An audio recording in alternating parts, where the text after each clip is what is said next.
마가복음 4장 1절로 9절 말씀 저와 여러분이 함께 읽도록 하겠습니다. 시작. 예수께서 다시 바닷가에서 가르치시니 큰 무리가 모여들거늘 예수께서 바다에 떠있는 배에 올라 앉으시고 온 무리는 바닷가 육지에 있더라.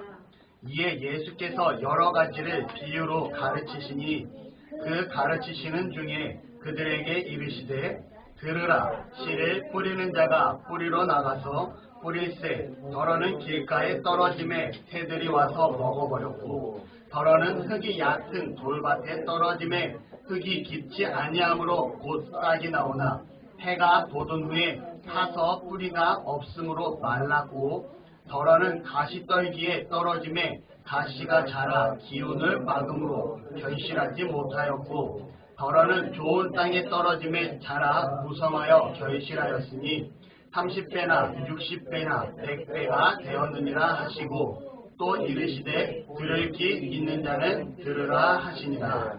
아멘. 우리 한번 기도하도록 하겠습니다. 하나님 감사합니다. 우리가 이 시간 말씀을 나누고자 합니다. 우리의 마음이 열리게 하시고 말씀 가운데 더더욱 하나님 앞에 나아가는 복된 성도들 되게 하여 주시옵소서.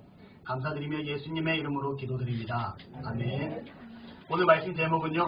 제목부터 부담이 됩니다. 제목이 뭐죠? 다시 한 번 더 여쭤볼게요. 제목이 뭐죠? 오늘부터 우리는 전도합니다. 제가 말씀에 앞서서 한번 질문을 한번 드려보도록 하겠습니다. 지금 이 순간 우리 성도 각자에게 있어서 가장 기쁜 소식이 들린다면 어떤 소식이 들리면 좋을까요? 한번 주원이. 코로나19 사라지는 거. 우와! 조선생 5달러치 줄게요. 이야, 좋아요. 코로나19가 빨리 종식되고 차성주 어린이.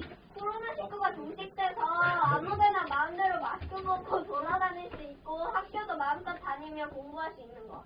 좋아요. 또 다른 거 있는 친구 있어요? 차우주 어린이 뭐 있어요? 뭐래요? 아빠가 사탕 주는 게 지금 가장 좋을 것 같아요. 집사님은 지금 가장 뭔가 바라는 뭔가 있습니까? 좋은 소식 있다면? 되돌리는 거. 네, 좋습니다. 시간 되돌리는 거 좋아요. 저는 갑자기 막 성도님들이 막 물밀듯이 쏟아져 온다는 소식이 막 들렸으면 좋을 것 같아요. 이거는 제 이제 사역자적인 생각입니다. 좋습니다.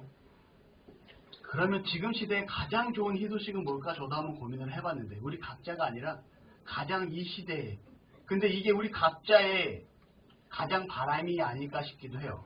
바로 코로나19의 종식이 바로 코로나19의 백신이 개발되었다라는 이러한 소식이 우리에게 가장 기쁜 소식이지 않을까 싶습니다.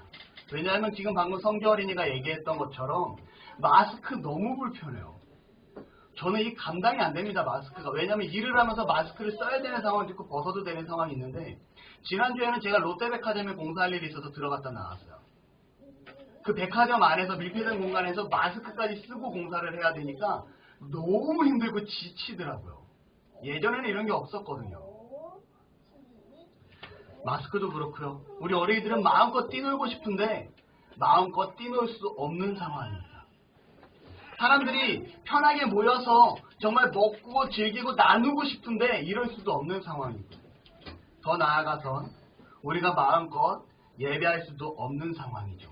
그러한 가운데 백신이 개발되고 코로나19가 종식이 선언되면 우리의 생활은 이것에서 벗어나서 너무나 자유로워지지 않을까 생각을 해봅니다. 근데 다시 한 번 더 생각해보면 과연 코로나19 바이러스 백신이 개발되면 정말 우리가 예전에 살던 세상처럼 똑같이 돌아갈 수 있을까요? 아니요. 이제는 시간이 필요해요. 약간의 시간이 필요할까요? 이제는 사람들이 전문가들이 학자들이 얘기를 합니다. 언택트 시대라고 얘기를 하고요. 서로 마주치지 않는 시대. 그리고 더 나아가선 코로나 포스트 코로나 이후의 시대다라고 얘기를 하기 시작을 합니다. 이미 코로나19로 인해서 너무나 많은 부분이 우리 사회에 변화가 왔고 변화가 되고 있다는 거죠. 산업통상자원부의 블로그에 제가 한번 어제 들어가 봤어요. 이 산업통상자원부 블로그의 내용이 뭐라고 써 있냐면 이렇게 써 있습니다. 코로나로 인하여 온라인 기반 비대면의 시대로 전환되었다라고 기록을 하고요. 얼마 전에 세종문화회관에서 공연이 있었어요. 세종문화회관 사람이 어마어마하게 모일 텐데 이 코로나 시대에 그게 가능할까요? 라고 얘기할 수 있는데 관객은 아무도 없습니다. 이 공연은요, 랜선 공연이에요. 온라인으로 퍼지는 공연을 세종문화회관에서 합니다. 1만 명이 넘는 관객들이 그 세종문화회관에서 펼쳐지는 공연을 보고요. 박수를 치기 대신 뭘 했을까요? 좋아요를 클릭을 했다라는 거죠. 시대가 바뀌어오고 있습니다. 석촌호수는요, 우리가 매년 봄에 되면 벚꽃 축제라는 걸 해요. 근데 이 벚꽃 축제를 가서 우와 벚꽃이 아름답고 좋아요. 저도 한 두세 번 갔었던 것 같아요. 그런데 올해는 못 갔습니다. 왜 못 갔죠? 코로나 때문에 벚꽃 축제를 취소했습니다. 근데 이 벚꽃 축제를 취소됐음에도 불구하고 유튜브에서 사이버 벚꽃놀이가 열렸다는 거예요. 사람들이 또 그걸 보고 좋아요를 누르기 시작을 합니다. 지금 정말 유명한 아이돌이죠. 그 아이돌이 현재 8K 화질로 진행되는 8K 화질의 VR까지 사용할 수 있는 콘서트를 준비하고 있다는 소식이 들립니다. 사람들이 수만 명이 모여서 같이 열광하고 콘서트에서 즐겨야 되는데 불가능한 시대다 보니까 온라인 예매를 하고 그 온라인 예매를 해서 온라인으로 접속해서 볼 수 있는 콘서트를 준비하고 있다는 거죠. 이뿐만 아니라 여러분 우리의 사회, 우리 주변에 너무나 많이 있는 롯데마트를 기억하실 겁니다. 아마 우리나라에서 대표적인 마트들 중에 하나가 아닐까 싶은데 제가 어저께 영등포 쪽을 넘어가는데 정말 그 롯데마트는요 목동을 단지를 끼고 있기 때문에 엄청나게 크고요. 토이저러스까지 완전 대형 매장까지 갖추고 있는 정말 대표적인 롯데마트예요.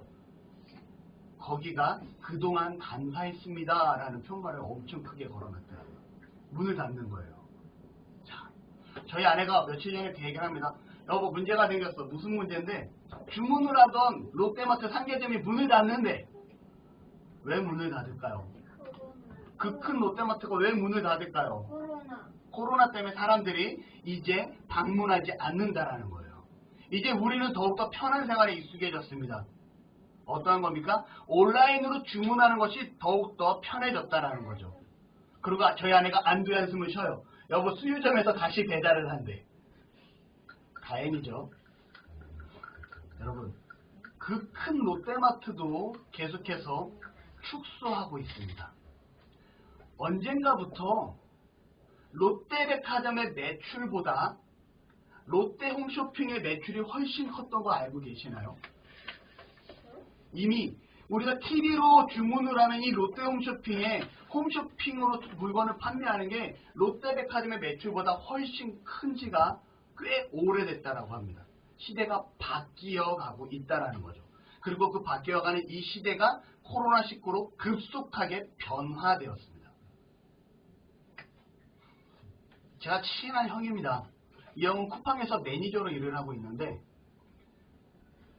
3월달부터 미친듯이 바빠졌다고 그래요. 쿠팡이. 이유는 사람들이 코로나로 인해서 온라인으로 주문을 하는데 쿠팡의 로켓 배송과 로켓 와우 배송이 편리하다 보니 여기에 집중적으로 포가 모였다라는 거예요. 자, 바뀌어가고 있습니다. 그런데 좋은 반면에 또 다른 건 뭐가 있냐?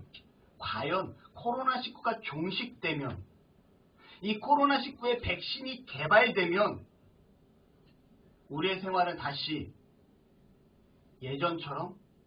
아니요.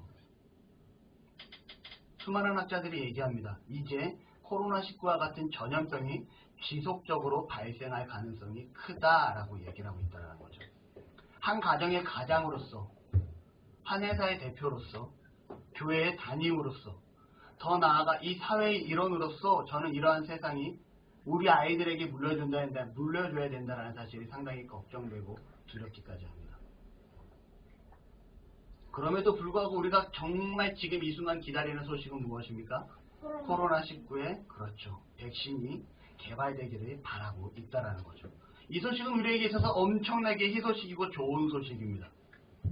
근데 여기에서 저는 더 나아가 이것보다 더 좋고 더 행복하게 할 수 있고 더 훌륭한 소식이 있는데 그 소식은 바로 복음이다 라고 말씀을 드리고 싶어요. 복음은 영어로는 굿뉴스라고 합니다. 굿뉴스는 해석하면 뭐예요? 굿, 좋은, 뉴스, 소식. 말 그대로 좋은 소식이에요. 헬라어의 원어로는요, 유앙겔리온이라고 얘기하고요. 유라는 단어와 앙겔로스라는 단어가 합쳐져서 유앙겔리온이라고 하는데, 유자는 선한, 좋은이라는 뜻을 갖고 있고요. 앙겔로스는 전하다, 전파자라는 뜻을 갖고 있어요. 유앙겔리온이라는 단어 또한 좋은 소식이라고 해석을 할 수 있습니다. 이건 제 개인적인 얘기기는 하지만 저의 가장 강력한 바람이기도 합니다. 뭐냐면 저희 아이들이 셋이 있어요. 이 아이들이 자기 이름을 거론되는 게 좋아할지 싫어할지 모르겠지만 제가 한번 우리 아이들의 이름을 설명해 준 적이 있었나요? 없었죠. 저희에게는요, 효주와 성주와 우주라는 세 명의 아이들이 있습니다. 여러분들이 너무나 잘 아는 아이들이고요. 효주의 이름의 뜻은 뭐냐면 새벽효의 단비주예요. 새벽에 내리는 단비. 가뭄이 가득한 이 땅에 고요한 모두가 잠들어 있는 그 시간에 아무도 모르는 가운데 단비가 뿌려지고 있다는 거죠. 왼손이 하는 일을 오른손이 모르게 하라는 의미의 이름을 지어줬습니다. 이 이름을 짓고 너무 뿌듯한 거예요. 너무 좋은 뜻인 것 같아. 이 아이가 사람들에게 봉사하며 살 거를 생각하고 나눠주고 베풀 걸 생각하니까 너무 뿌듯하더라고요. 두 번째 아이의 이름은 성주입니다. 소리성 단비주예요. 정말 간절히 기다리고 있어요. 비가 오기를. 너무나 가뭄이 찌든 이 시대 상황에 비가 오길 간절히 기다리고 있는데 갑자기 어디서 후두두두두두 소리가 나기 시작을 합니다. 무슨 소리일까요? 비가 오는 소리죠. 이 가뭄 가운데 이 비 오는 소리는요, 축제와도 같은 소리예요. 다시 말하면 이 메마르고 강박한 이 시대에 복음의 소리를 전파하라는 의미에서 복음이라는 의미로 성주라는 이름을 지어줬습니다. 성주 이름을 짓고요, 얼마나 뿌듯했는지 몰라요. 야, 또 이런 이름을 지었구나. 마지막으로 막내딸의 이름은 우주입니다. 넉넉한 우의 단비주예요. 뭐냐면 온 땅에 비가 필요한 가운데 이 비가 어떻게 오기를 바래요? 정말 넉넉하게 적셔주기를 바라는 거예요. 온 땅 지면 가득히 넉넉하게 부족함 없이 충만하게 비가 내리기를. 다시 말하면 성령 충만으로 해석할 수 있습니다. 저는 그런 의미로 우주 이름을 지었어요. 효주 성주. 네. 근데 차라는 성은 뭐죠? 차는요, 전도사님이 차시기 때문에 아빠의 성을 효주 성주 우주가 물려받은 거예요. 알겠어요? 그러니까 실질적으로 차는 이름의 뜻에서 빼도 되는 거예요. 이름. 알겠죠? 네. 우리의 이름은요, 성과 이름으로 합쳐져 있는 거예요. 주원이의 김이라는 성과 주원이라는 이름이 합쳐진 거예요. 알겠어요? 그래서 그냥 주원이 이름은 김주원 하지만 실질적으로는 김주원의 성은 김이고 이름은 주원인 거예요. 아시겠죠? 지금 효주 성주 우주의 이름이에요. 저는 이 아이들의 이름에 공통적인 기본 베이스가 있습니다. 뭘까요? 차주. 지민이. 단비주. 단비주. 그렇죠. 단비주가 복음 기본을 따서 다시 보면 이 단비주가 저희 머릿속에 뭐예요? 복음이라는 거죠. 주인이 노단한테 줄게요. 우주도 대답하면 줄게요. 자, 무슨 말이냐면 저는 이 아이들로 인해서 이 땅에 복음이 가득하기를 소원합니다. 한 아이의 아버지로서 한 아이의 부모로서 이 아이들을 통해서 복음이 이 땅에 가득하기를 소원한다는 거죠. 저희 아이들 정말 그런 아이들이 되길 저는 기도합니다. 더 나아가선 우리 나눔의 아이들이 복음을 전하기에 앞서는 아이들이 되기를 기도합니다. 아멘. 하박국서 2장 14절에 보면 이런 말씀이 있어요. 물이 바다 덮음같이 여호와의 영광을 인정하는 것이 세상에 가득하기를. 이란 말씀이 있습니다. 무슨 말이냐면 물이 바다 덮음같이. 주원아, 바닷속에 계곡이 있을까요? 없을까요? 바다에 계곡이 없어요? 지민아, 바다에는 산이 있을까요? 없을까요? 없어요. 없어요. 성주야, 바다에는 평지가 있을까요? 없을까요? 없어요. 네, 다 틀렸어요. 그치. 효주는 알 것 같아서 안 물어봤어. 바다에는요, 계곡도 있고요, 협곡도 있고요, 평지도 있고, 산도 있어요. 근데 이 바다에 빠짐없이 존재하는 것이 있어. 뭘까요? 성주 어린이. 생물. 성물, 세금 그렇게만 하면 안 돼. 지민이 물. 물 정답. 3달러한테 또 줄게요. 아, 바다에는요 온통 물이 가득해요. 바닷속 산에 가도 물이 가득하고요. 바닷속 계곡에 가도 물이 가득하고요. 바닷속 협곡에 가도 물이 가득하고요. 바닷속 평지에 가도 물이 가득해요. 그러면 다음 질문. 지상에 가득한 건 뭐가 있을까요? 풀. 풀, 땡. 사람. 성주, 사람. 땡. 지민이, 산. 산, 땡. 효주. 공기. 효주 5달러한테 줄게요. 그렇죠. 이 지상세계는요 공기가 가득해요. 공기가 없는 공간이 있을까요? 없을까요? 없다라는 거죠. 자, 이것처럼 여호와의 영광이 공기는 없죠. 물이 바다 덮은 같이라 얘기해요. 무슨 말이냐면 물이 바닷속에 가득한 것처럼 공기가 이 지상세상에 가득한 것처럼 하나님의 영광이 이 세상에 가득하기를 바랍니다 라는 내용이에요. 알겠어요? 전도사님은요 그런 하나님의 영광이 이 땅에 가득한 나라가 가득한 세상이 되기를 소원합니다. 복음이 이 땅에 가득하고 하나님의 영광이 이 땅에 가득하면 어떤 일이 벌어지냐면 갈라디아서 5장 22절에서 23절에 성령의 9가지 열매가 나와요. 이거 외우시는 친구 저 선생님 10달러한테 줄게요. 성령의 9가지 열매. 사랑, 희락, 화평, 자비, 양선, 충성, 온유, 절제. 사랑, 오래 온유, 절제, 충성. 그다음에 들었는데 절제, 지민이. 사랑. 몰라요. 좋아요. 우정. 자, 알려줄게요. 자, 사랑, 희락, 화평, 오래 참음, 자비, 양선, 충선, 온유, 절제요. 성령의 9가지 열매이고요. 복음을 인해서 성령이 이 땅에 가득하게 되고 우리가 성령으로 변화되면 이러한 삶을 살게 되는데 첫 번째 사랑이 가득한 삶을 살 수 있고요. 두 번째 즐거움이 가득한 삶을 살 수 있고요.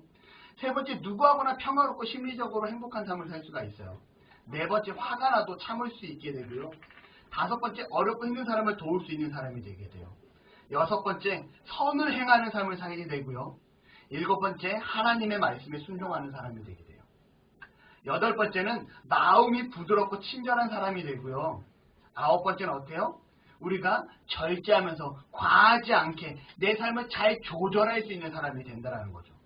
여러분, 예수님을 믿는 모든 사람들이 이러한 삶을 살게 된다라면, 이 땅의 모든 사람들이 이러한 삶을 살게 된다라면 세상은 어떻게 될까요? 정말 살기 좋고요. 정말 행복하고요. 정말 아름다운 것이 되지 않을까 생각을 해보게 됩니다. 중요한 건 오늘 말씀에 지금까지가 서론이었다라는 거예요. 우리 지금 서론이 뭔지 모르죠? 네. 도입부였다는 거예요. 도입부. 네, 이제 본론으로 들어가면 하나님께서 이러한 세상을 만들기 위해서 우리에게 허락된 일을 주었다라는 거죠. 그게 뭐냐면 오늘 본문 말씀에 예수님께서 제자들을 비유로 가르치시고요. 그러면서 말씀하십니다. 들으라, 씨를 뿌리는 자가 뿌리러 나가서 라고 얘기하고 있습니다. 씨를 뿌린다는 것은 무슨 말이냐면 다시금 말하면 복음을 전하는 자를 가르치고 있어요. 자, 예수님께서 왜 제자들에게 이 복음을 전하는 자, 씨를 뿌리는 비유를 말씀하셨을까요? 이유는 간단합니다. 예수님의 말씀처럼 복음을 뿌리는 자가, 복음을 전하는 자가 되어야 되기 때문이에요. 씨 뿌리는 비유를 보게 되면 길가가 나오고요. 돌밭이 나오고 가시밭이 나오고 좋은 땅에 나오게 돼요. 여기서 길가에 뿌려진 씨는 새들이 와가지고 먹어버려서 씨가 자라지 못하고요. 얇은 돌밭에 뿌려진 씨는 싹이 나기는 합니다. 하지만 햇볕이 뜨거워가지고 뿌리가 깊게 뿌리내지 못해서 죽게 된다는 거죠. 가시떨기에 떨어진 씨는 어떻게 됩니까? 가시떨기가 기운을 막아서 결실을 하지를 못해요. 마지막에 좋은 땅에 떨어진 씨는 30배, 60배, 100배의 결실을 맺었다라고 성경은 기록합니다. 예수님께서는 가르쳐주고 계세요. 그리고 나서 제자들이 물어봅니다. 예수님, 그게 무슨 뜻이죠? 이해가 안 가는데요? 라고 얘기를 해요. 그래서 예수님께서 다시금 이 씨 뿌리는 비유에 대해서 설명을 해주시는데 이렇게 말씀하십니다. 오늘 말씀이 길가에 뿌려진 씨는 말씀이 뿌려졌을 때 사탄이 즉시 뿌려진 그 말씀을 빼앗는다라고 얘기를 해요. 쉽게 풀어 얘기하면 어젯밤에 봤던 나의 히어로 아카데미아라는 만화가 지금 머릿속에 가득한 거예요. 초조의 머릿속에 오늘 예배 끝나고 빨리 집에 가서 나의 히어로 아카데미아 3기가 나왔으니까 난 그걸 빨리 봐야 되는데 라는 생각이 머릿속에 가득해서 오늘 전우쌤의 말씀이 귀에 안 들어오고 있어요. 전곡을 찔렀나 봐요. 아니, 안 찔렀어. 안 찔렀어요? 좋아요. 자, 예배 시간에 카톡이 오는데 이 카톡의 내용 때문에 카톡으로 하느라고 예배에 말씀이 귀에 들어오지 않습니다. 혹은 지금 집에 가서 해야 될 일이 산더미라 오늘 말씀이 집에 가서 해야 할 일 때문에 그 말씀이 귀에 들어오지 않고 있다라는 거죠. 길가와 같은 마음이 이런 마음입니다. 돌밭에 뿌려진 마음은 어떠한 돌밭에 뿌려진 말씀은 어떠한 마음이냐? 말씀이 선포될 때 그 말씀이 마음에 감동이 되고 좋았어. 내가 오늘 이 말씀대로 살아야지. 대부분의 사람이 이런 것 같아요. 내가 오늘 이 말씀대로 살아야지 하고 다짐을 하지만 정작 교회를 떠난과 동시에 이 말씀이 머릿속에서 우리 마음속에서 지우개가 지워온 것처럼 깔끔하게 사라진다라는 거예요. 한 주간 나에게 오늘 주어진 말씀이 기억나지 않습니다. 이게 바로 돌밭에 뿌려진 마음이에요. 가시떨기에 떨어진 말씀은 말씀을 들어요. 내가 이러한 삶을 살아야 되는데 맞아. 그런데 교회에서는 헌금을 하고 11조를 하라고 하는데 내가 이걸 어떻게 할 수 있을까? 나의 생활이 있는데 내가 하고 싶은 게 너무 많은데 또 주일 성서를 바르게 하자니 내가 하고 싶은 취미생활을 놓치기가 싫어요. 나는 이런 취미생활을 하고 싶은데 주일 성서를 온전히 하자니 여기에 또 부딪히게 됩니다. 새벽에 기도를 작정하자니 하루가 피곤할 것 같아서 결단하지 못해요. 더 나아간 개인적이고 세상의 다양한 상황에 결단하지 못함으로 인해서 하나님 앞에 미처 나아가지 못하는 마음이 어떠한 마음입니까? 가시떨기에 떨어진 말씀이라는 거죠. 그리고 마지막으로 좋은 땅에 떨어진 말씀이 30배, 60배, 100배의 신앙 안에서 결실을 맺는다라고 성경은 말을 합니다. 여러분, 그러면 우리는 어떠한 땅에 말씀을 뿌려야 될까요? 좋은 땅. 좋은 땅. 자, 오늘 본문의 말씀은요, 우리가 이것 하나는 반드시 알고 넘어가야 돼요. 뭐냐면 본문의 말씀은 말씀을 받는 성도의 태도를 가리키는 말씀이 아니에요. 길가밭에, 좋은 땅에, 돌밭에, 가시떨기를 가리키는 말씀이 아니라는 거예요. 이 말씀의 중요한 핵심은 무엇이냐? 너는 복음을 전해라.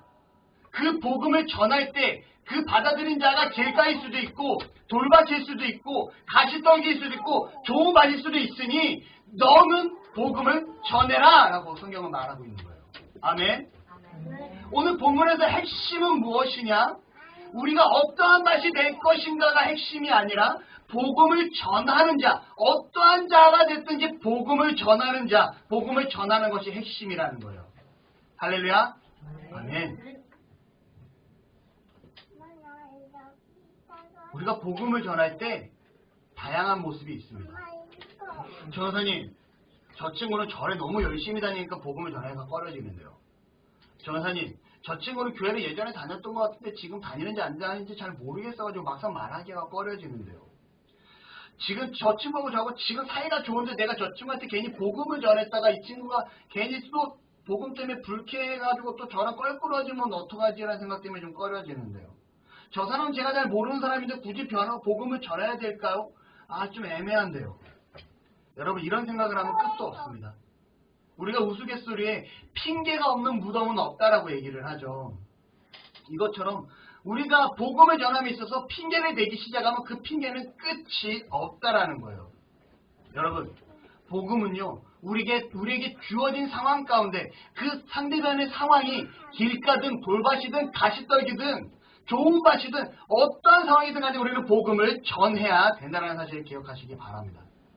누군가 그럽니다.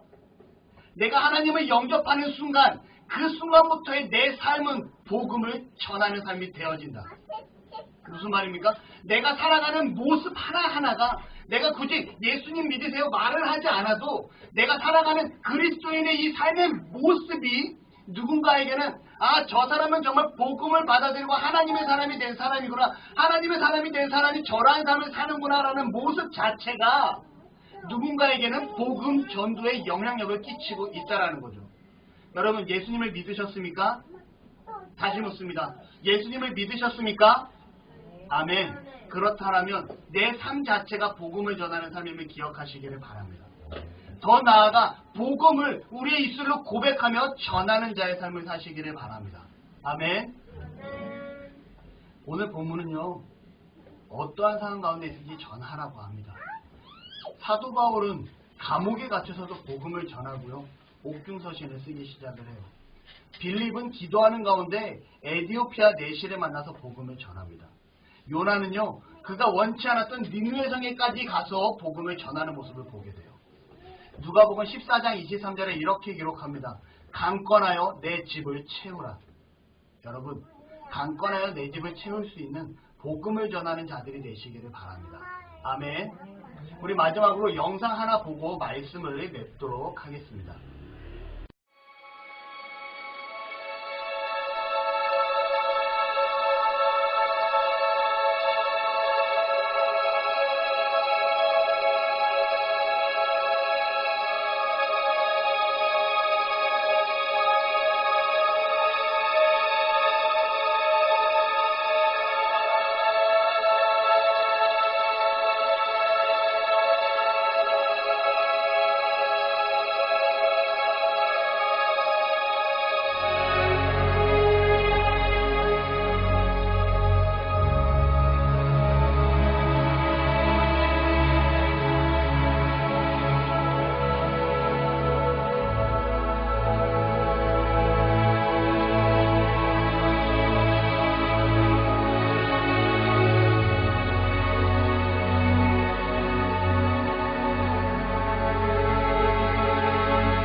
A number of years ago, in a Baptist church in Crystal Palace in southern London, the Sunday morning service was closing, and a stranger stood up at the back, raised his hand, he said, "Excuse me, Pastor, can I share a little testimony?" The pastor looked at his watch, he said, "You've got 3 minutes." And this man proceeded.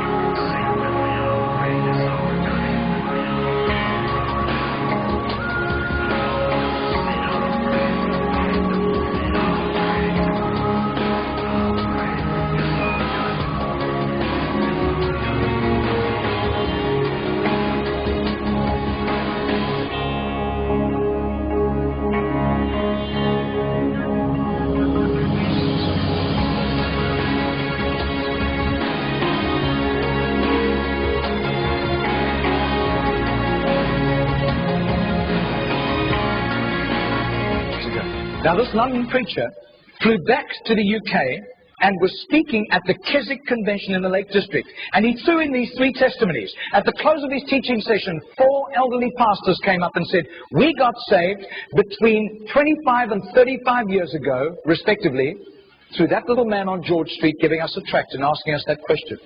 He then flew the following week to a similar Keswick Convention in the Caribbean, to missionaries. And he shared the testimonies. At the close of his teaching session, 3 missionaries came up and said, "We got saved between 15 and 25 years ago, respectively, through that little man's testimony and asking us that same question on George Street in Sydney." Coming back to London, he stopped outside Atlanta, Georgia, to speak at a Naval Chaplains Convention.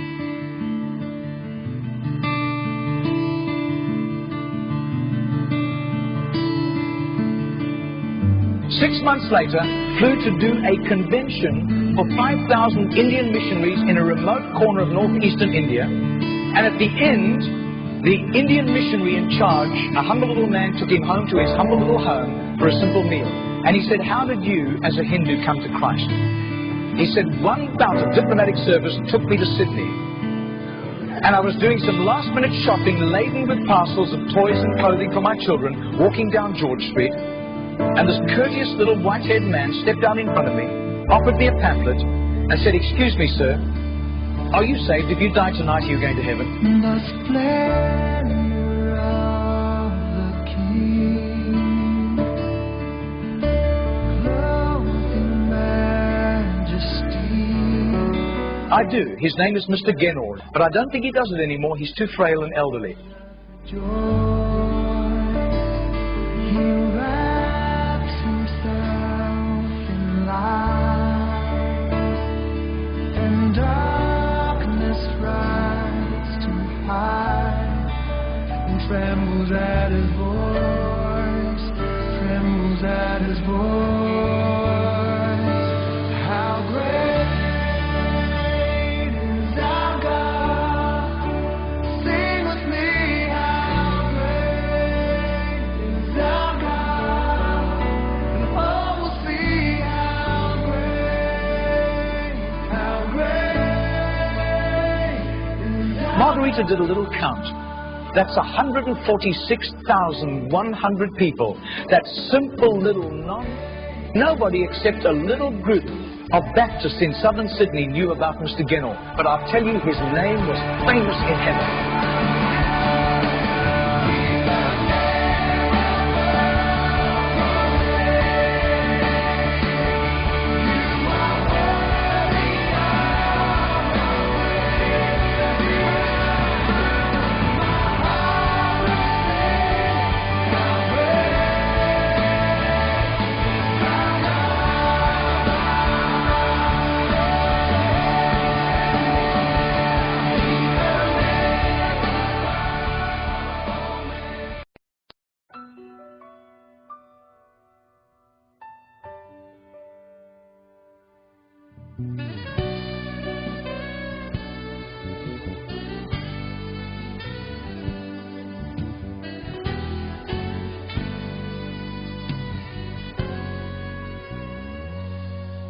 너의 가는 길에 주의 평강이 있으리 평강의 왕 함께 가시니